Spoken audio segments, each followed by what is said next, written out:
writing my first tune as a guitarist, singer, songwriter, and that was when I was about 13 years old. And I even remember the name of it. It was called Bloodshed.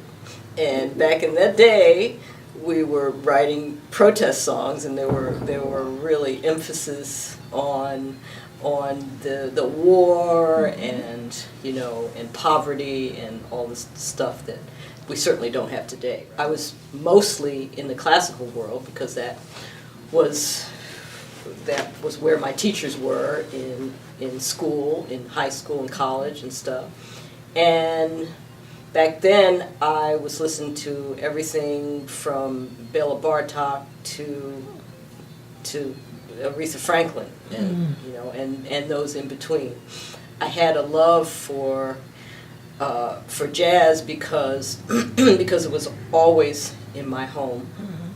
It was always playing in my home, and so I would listen to Miles Davis and Max Roach and Billie Holiday and Ella Fitzgerald, and then turn around and listen to Richie Havens and and Jimi Hendrix and Nina Simone when she was the quintessential crossover musician, if you were to coin that term, which so many people do nowadays, and so I ran the gamut as far as the different types of music was concerned. Well, the title in the real book is called Fleetin' Blues 2, and the subtitle is Du Bois Ditty, or Du Bois Ditty, as in doo-wah ditty back in the day. And Fleetin' Blues 1 was, it used to be Bluesman at the Crossroads, which was a collaboration with a visual artist, Curly Holton, in 1996, actually. And we did this live concert of his blues book project. And it was at Lafayette College.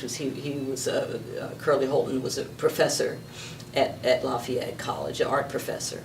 And we had just such fun, creating the music and poetry and song on our live performance when I was in residence there from 96 to 97.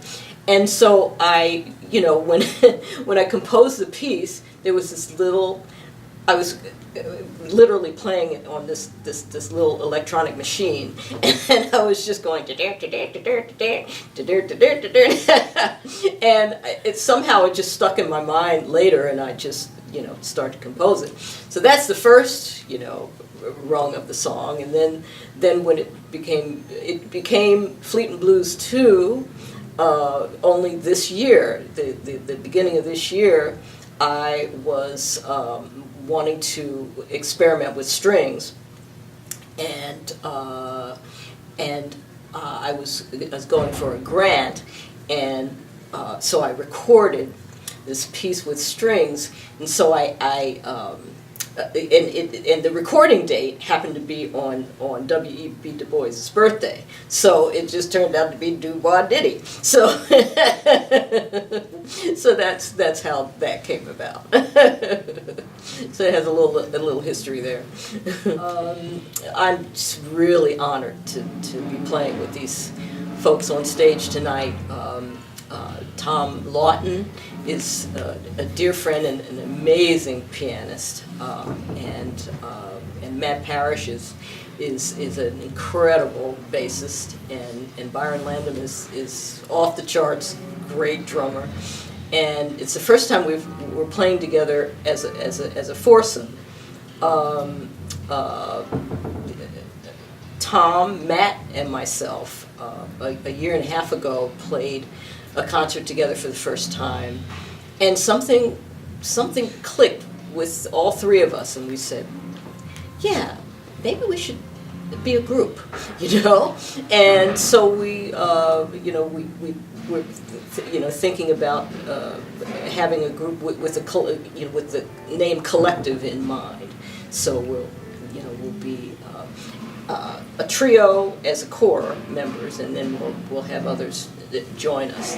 And this is sort of one of the first increments of that.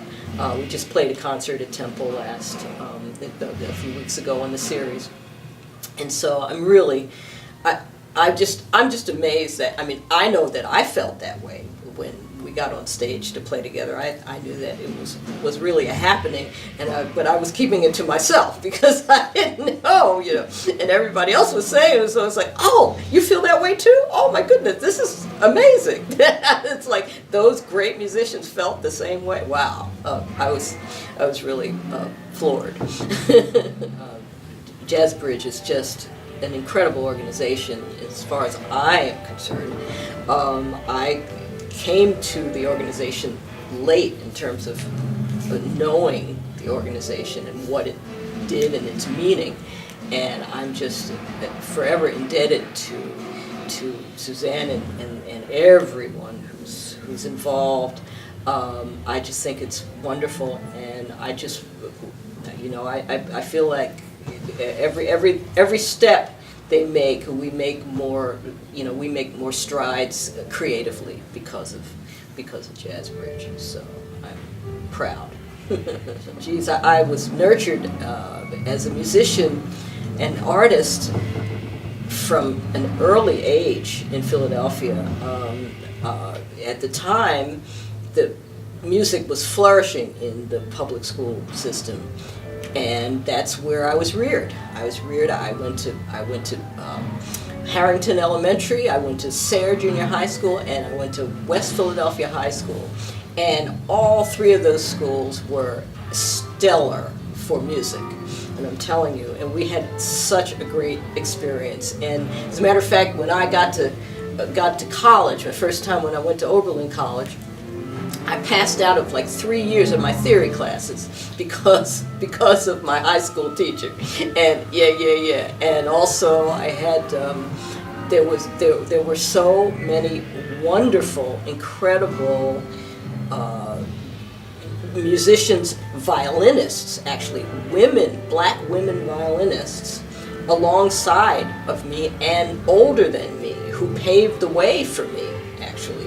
And these musicians are still here today, and they're mostly in the teaching arena, but they're like teaching their butts off. I mean, they're just so amazing. But they were really, just an incredible inspiration to me, and it was a great time. It was a really flourishing time. We were so sad when the budgets were cut, and so no more strings in the school system. So now our fellow teachers have rallied together, and they get up at like 5 a.m. and teach the children at 7 before they go to school and after school. It's incredible what dedication and commitment that's happening in the public school system.